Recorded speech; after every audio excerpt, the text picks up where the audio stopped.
President Ramaphosa should not have done this. Desmond Tutu once said, if an elephant has its foot on the tail of a mouse and you say that you're neutral, the mouse is not going to appreciate your neutrality. Now, the crocodile, Emmerson Mnangagwa, has the people of Zimbabwe in his jaws. And I'm sure that they don't appreciate seeing one of the most important people in Africa, the president of South Africa, the second largest economy on the continent, smiling, waving, congratulating Emmerson Mnangagwa and the ZANU-PF for a very problematic election result. There are three things I want to say about why this was wrong. Number one, the ZANU-PF government has committed atrocities and continues to commit atrocities and abuse human rights in Zimbabwe. It doesn't make sense for somebody who is a Democrat, somebody who values liberal ideals, to go and consort with somebody who is diametrically opposed to those values. The ZANU-PF committed a genocide in the 1980s where between 20 to 30,000 people were killed. In the 2000s, they arbitrarily and violently seized farms from farm owners and implemented an unjust and unlawful land reform program. Unjust because it was unlawful. Don't get me wrong, you do need land justice, but not the way that the ZANU-PF government did it. They are corrupt on top of the commission of atrocities. And we saw that in the Gold Mafia documentary. There have been other reports about how corrupt this government is and how they are oligarchs who are linked to the ZANU-PF government who are milking Zimbabwe dry.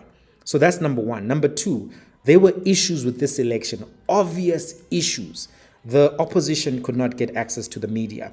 But even on election day in and of itself, you saw how there was a massive delay in the delivery of ballots to key cities such as Harare and Chitungwiza. That delay in and of itself incapacitated some people from voting, even though voting was allowed on the second day, because the second day was not a holiday. So let's be very clear. The abuses of the opposition, not allowing them to have rallies, not allowing them to have state media. President Ramaphosa knows the standard for democracy because that's applied in South Africa. The EFF can hold rallies at the FNB Stadium if they like. They can be on SABC. They can be on Newsroom Africa, ENCA. It doesn't matter, right? That's democracy. That's what democracy looks like. But that's not what the people of Zimbabwe were allowed and afforded. So how do you come from a democratic state and go support a state which has got obvious issues, especially after the SADC observer mission says that there were irregularities and that the election was not free and fair? I mean, come on. What the hell is going on here? But finally, the reason I think he shouldn't have done this is that Zimbabwe is holding SADC back. Zimbabwe is holding SADC back. It's the sick man of SADC. You cannot have a country with such high levels of unemployment, such high levels of inflation, and then think that there's going to be regional prosperity. There's not going to be regional prosperity because there's a big leech sucking dry the whole region. And if this economic malaise continues in SADC, the region is not going to be able to fully exploit the African continental free trade area.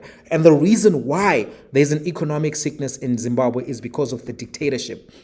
So he shouldn't have done this. He really shouldn't have done this. And he has taken the side of the oppressor in this situation. He saw the crocodile biting the people and clapped for it.